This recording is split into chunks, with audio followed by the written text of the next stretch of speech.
कल वडोदरा के हरणी मोटना तालाब पर स्कूली बच्चों से भरी हुई बोट पलट जाने के चलते एक बड़ा हादसा हुआ जिसमें 15 लोगों की मौत हो गई।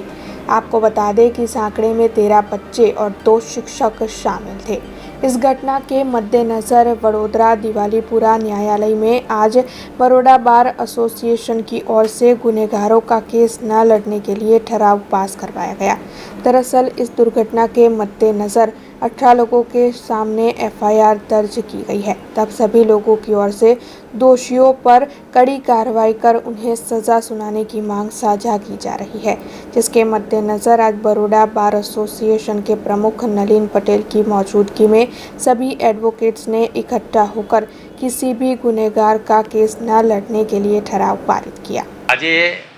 बड़ौदा बार एसोसिएशनની તાત્કાલિક અમે અમારી એક મીટિંગ બોલાવી છે અને એમાં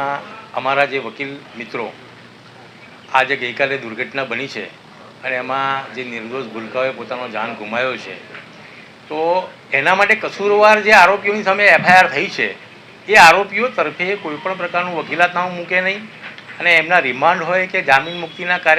કાર્ય હોય એ બધામાં ભાગ ના લે અને આ તમામ વકીલો અમારા બરોડા બાર એસોસિએશનના જે છે એ તમામ વકીલો આ આરોપીઓને કોઈપણ રીતે સાથ અને સહકાર ના આપે એ માટે અમે સર્વાનુમતે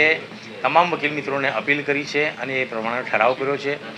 આવતીકાલે અમે 2 વાગે બપોરે અહીં એક શ્રદ્ધાંજલિનો કાર્યક્રમ રાખ્યો છે અને આ તમામ જે ભૂલકાઓ છે જેમને પોતાનો જીવ ગુમાવ્યો છે, જેમના મા બાપ અને ભાઈ બહેનો એમને પણ આજે પોતાનો જીગરનો ટુકડો ગુમાવ્યો છે, તો એમને આ બાળકોને સાચા અર્થમાં શ્રદ્ધાંજલિ ત્યારે મળી ગણાશે કે અમારા બરોડા બાર એસોસિએશનનો આ ઠરાવ છે તમામ વકીલો પોતપોતાની રીતે એનો અમલ ચુસ્તપણે કરશે અને કોઈ પણ આરોપીને તરફે કોઈ બચાવ પક્ષમાં કોઈ વકીલો આવે નહીં તો અમે એવું માનીશું કે અમારા આ ઠરાવનો ખરેખર અમલ થયો છે અને સાચા અર્થમાં એમને શ્રદ્ધાંજલિ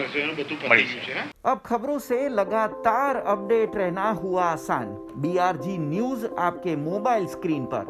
आज ही BRG न्यूज की mobile app Google play store और ऐप स्टोर से डाउनलोड करें और खबरों से लगातार जुड़े रहें।